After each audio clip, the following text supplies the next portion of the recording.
Riyas gallery 2.0 എല്ലാവർക്കും സ്വാഗതം. ഇന്ന് ഞാൻ വന്നിട്ടുള്ളത് ചൈനീസ് ബാൾസം പോപ്പി എന്നെല്ലാം അറിയപ്പെടുന്ന ഈ ചെടിയുടെ കെയറിങ്ങിന്റെ വീഡിയോയുമായിട്ടാണ്. പല പല വെറൈറ്റി കളറുകളിൽ ഈ ചെടി അവൈലബിൾ ആണ്. എല്ലാ കാലത്തും ഈ ചെടിയിൽ പൂക്കളുണ്ടാകും. ഇതിന്റെ തണ്ടൊടിച്ചോ അല്ലെങ്കിൽ നമ്മുടെ കാശിത്തുമ്പയിൽ കാണപ്പെടുന്ന വിത്തുകൾ പോലുള്ള വിത്തുകൾ ഇതിലുണ്ടാവും. അതിന് മൂത്ത വിത്തുകള് പാവിയോ നമുക്ക് ഈ ചെടി ഉണ്ടാക്കാവുന്നതാണ്. നല്ല മഴയുള്ള ടൈമില് ഡയറക്റ്റായി മഴ കൊള്ളുന്ന സ്ഥലത്ത് ഈ ചെടി വെക്കാൻ പാടില്ല. കട്ടി കുറഞ്ഞ ബലമില്ലാത്ത തണ്ടുകളാണ് ഇതിനുള്ളത്. അതുകൊണ്ട് തന്നെ മഴയത്ത് ഈ ചെടി നാശമായി പോവാൻ ചാൻസ് ഉണ്ട്. അതുകൊണ്ട് മഴക്കാലത്ത് ഷെയ്ഡിലെടുത്ത് സൂക്ഷിക്കുന്നതാണ് നല്ലത്.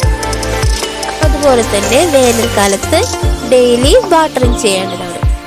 ഈ ചെടി നടുമ്പോൾ നമുക്ക് മണ്ണും മണലും ചാണകപ്പൊടിയും ചേർത്ത് ഒരു പോട്ടിലാക്കിയിട്ട് നടാവുന്നതാണ്.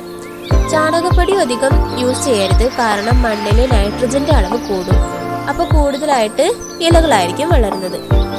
ഇതിന്റെ വളമായി നമുക്ക് യൂസ് ചെയ്യാവുന്നത് നേന്ത്രപ്പഴത്തിന്റെ തൊലി ജ്യൂസാക്കി നേർപ്പിച്ച് ഒഴിച്ചു കൊടുക്കാം. അല്ലെങ്കിൽ ഇത് ഉണക്കി പൊടിച്ചിട്ട് ഇട്ട് കൊടുത്താലും മതിയാവും. വളരെ പെട്ടെന്ന് തന്നെ വളർത്തിയെടുക്കാവുന്ന ഒരു ചെടിയാണിത്. അതുപോലെ ഇതിന്റെ പൂക്കളൊക്കെ കാണാൻ പല തരത്തിലുള്ള പൂക്കളാണ് ഇതിനുള്ളത്.